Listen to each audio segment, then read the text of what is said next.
ప్రపంచ ఆర్థిక వ్యవస్థ ఏమవుతుందన్న ఆందోళన ప్రతి ఒక్కళ్ళలో పెరిగిపోయింది.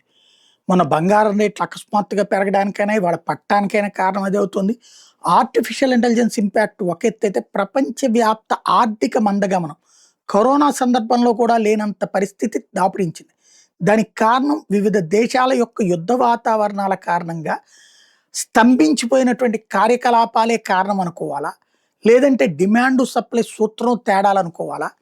ఆర్టిఫిషియల్ ఇంటెలిజెన్స్ కారణంగా తక్కువ పనిని ఎక్కువ చేసి పెట్టేటటువంటి, తక్కువ సమయంలో ఎక్కువ పని, తక్కువ మందితో ఎక్కువ పని చేసే వ్యవస్థలు రావడం వల్ల ఉపాధి అవకాశాలు దెబ్బతింటూ, ఉద్యోగాలు కోల్పోతున్నటువంటి వాళ్ళ ఆర్థిక పరిస్థితి దిగజారుతూ, వాళ్ళ వలన మిగతా మార్కెట్లు ఇన్‌ఫ్లూయెన్స్ అవుతా, రియల్ ఎస్టేట్‌తో సహా అన్ని సంక్షోభంలో పడి, వాటిటి మీద ఆధారపడ్డ రంగాలు కూడా దెబ్బతినటం వల్ల ఇది జరుగుతుందన్నది అర్థం కావట్లేదు. ఒక పెను సంక్షోభం దిశగా అయితే ప్రపంచం వెళ్తోంది. 2028, 29 నాటికి ప్రపంచం ఏ దిశకి చేరుతుందో ఆ తర్వాత ఆ రూటే కంటిన్యూ అవుతది. అది మందగమనం అయితే మందగమనమే కంటిన్యూ అవుతుంది.